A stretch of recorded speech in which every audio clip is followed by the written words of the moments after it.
तो वैष्णवों के बहुत काम का सत्संग है ये। सूत जी का कहना है 5 रूप में प्रभु हमको नित्य प्राप्त हैं। किस किस रूप में? पहला, नाम के रूप में। हम आप जिस नाम का जप करते हैं, गान करते हैं, जिस मंत्र का जप करते हैं, इस नाम और मंत्र के रूप में गुरुदेव हमको गोविंद ही दिए हैं। हम यदि नाम को नामी से छोटा करके मानते हैं तो हम बहुत नासमझी कर रहे हैं, हम अपनी हानि कर रहे हैं। सूत जी कहते हैं 5 रूप में प्रभु ही प्राप्त है हमको। नाम के रूप में, श्री महामंत्र के रूप में साक्षात राधा माधव जुगल सरकार है। श्री महामंत्र के रूप में साक्षात महाप्रभु जी हैं। अपने यहां तो महामंत्र माने महाप्रभु जी, महामंत्र माने जुगल विलास। जैसे वृंदावन में जुगल सरकार का विलास हो रहा है, ऐसे महामंत्र के भीतर जुगल सरकार का विलास हो रहा है। 8 बार हरे नाम है, 4 बार कृष्ण नाम है, 4 बार राम नाम है महामंत्र में। हरे कृष्ण कृष्ण कृष्ण हरे हरे, हरे राम राम राम हरे हरे। ये 8 बार जो हरे नाम है ये राधिका है। 4 बार कृष्ण नाम श्याम सुंदर है और 4 बार राम नाम राधा रमण लाल है। जैसे वृंदावन में यमुना तट पर रासलीला हो रही है, ऐसे इस महामंत्र के भीतर भी रासलीला हो रही है। तो 5 रूपों में हमको प्रभु प्राप्त हैं। पहला नाम, मानना होगा इस बात पर जितना जितना हम जीवन में भरोसा कर सके उतना उतना भक्ति मार्ग में हम आगे बढ़ते जाएंगे। पहले है नाम, दूसरे है धाम। नाम के रूप में हमको प्रभु प्राप्त है और धाम के रूप में हमको प्रभु प्राप्त है। जो भोलानाथ है वही उनकी काशीपुरी है, जो भगवान सीताराम है वही अयोध्या और चित्रकूट है, और जो राधा माधव है वही वृंदावन है, वही नवद्वीप है, वही बरसाना है, वही गिरिराज जी है। धाम और धामी में भेद नहीं, नाम और नामी में भेद नहीं। नाम के रूप में हमको प्रभु प्राप्त है, धाम के रूप में हमको प्रभु प्राप्त है। बोले धाम को हम कैसे प्राप्त करें? महाराज हम तो शाहजहांपुर रहते हैं, बरेली रहते हैं, हरदोई रहते हैं, कहां कहां रहते हैं। शरीर से धाम वास नहीं हो सकता तो कोई बात नहीं, मन से धाम वास करिए। मन से कैसे धाम वास करिए? आज से अपने घर को वृंदावन मान लीजिए, आज से अपने घर को चित्रकूट मान लीजिए, और घर में जो विराजमान ठाकुर का मंदिर है उसको निकुंज मान लीजिए, उनको राधा रमण जी का गर्भगृह मान लीजिए, और उस श्री मंदिर में गर्भगृह में प्रभु को विराजमान करिए। अपने घर को अयोध्या चित्रकूट वृंदावन जो मानना है मान लीजिए। अब घर में बुहारी लगाइए तो इसी भाव से लगाइए कि वृंदावन में बुहारी लगा रहा हूं। मेरे ठाकुर क्या केवल मंदिर में ही रहते होंगे? वो कभी आंगन में भी घूमते होंगे, कभी छज्जे में भी जाते होंगे, कभी जीने में भी जाते, इसलिए मैं घर को साफ सुथरा रखूंगा। सोचिए, घर पहले भी साफ रखते थे लेकिन अपना मान के रखते थे। कोई आएगा कहेगा कैसा घर गंदा रखते हैं, नहीं। लेकिन अब यह भाव हो गया कि मेरा घर वृंदावन है और केवल मंदिर में ठाकुर नहीं रहते, सब जगह विहार भी करते हैं, तो मैं घर को साफ रखूंगा।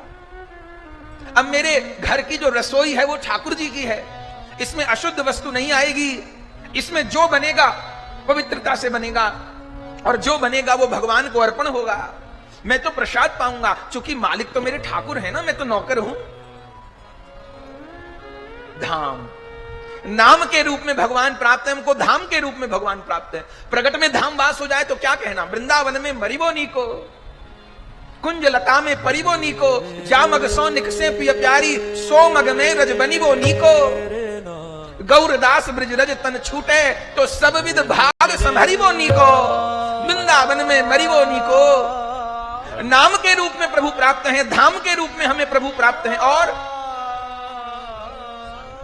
गुरुदेव के रूप में हमको प्रभु प्राप्त हैं। हमें हमारे गुरुदेव के रूप में गोविंद ही मिले हुए हैं। पहचानने में भूल हो रही है। इस भक्ति मार्ग का एक बहुत बड़ा दोष होता है, गुरुदेव में मनुष्य बुद्धि करना, उनको अपने जैसा मनुष्य मानना।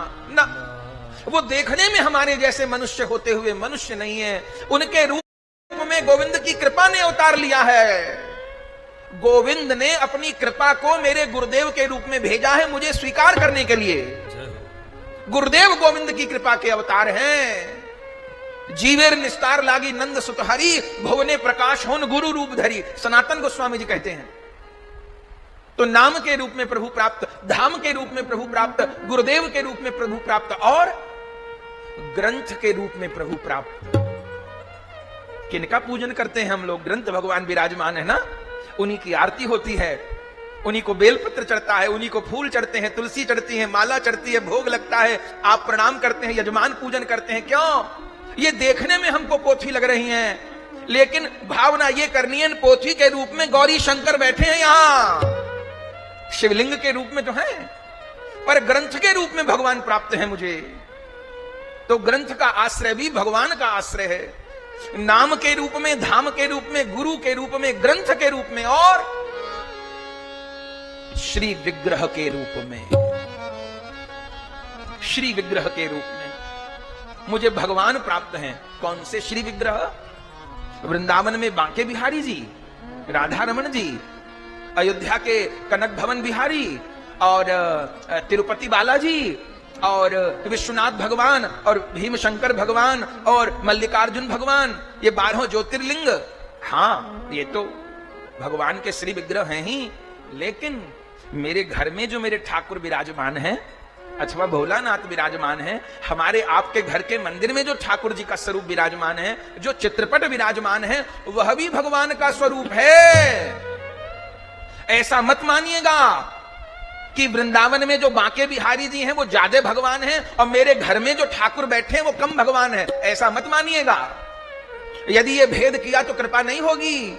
ये मानना होगा वृंदावन के जो बांके बिहारी जी हैं, राधा रमन लाल हैं, राधा वल्लभ लाल हैं, वही ठाकुर मेरे घर में, मेरे मंदिर में मेरे ठाकुर बन के बैठे हैं, रत्ती भर कम नहीं है। तो नाम के रूप में भगवान प्राप्त हैं, धाम के रूप में भगवान प्राप्त हैं, हमें गुरु के रूप में भगवान प्राप्त हैं, सदग्रंथ के रूप में भगवान प्राप्त हैं और श्री विग्रह सेवा के रूप में भगवान प्राप्त हैं।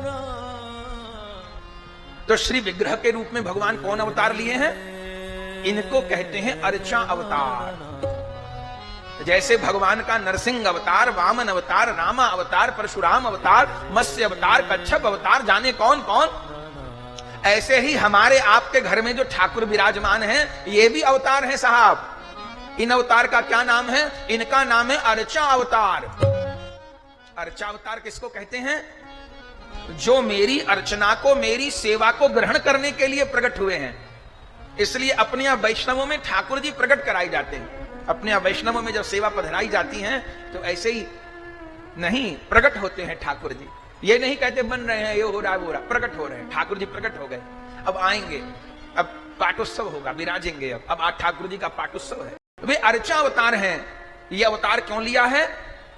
बोले भगवान ने प्रतिज्ञा की है ना, अहम भक्त पराधीना, मैं भक्त के अधीन हूं।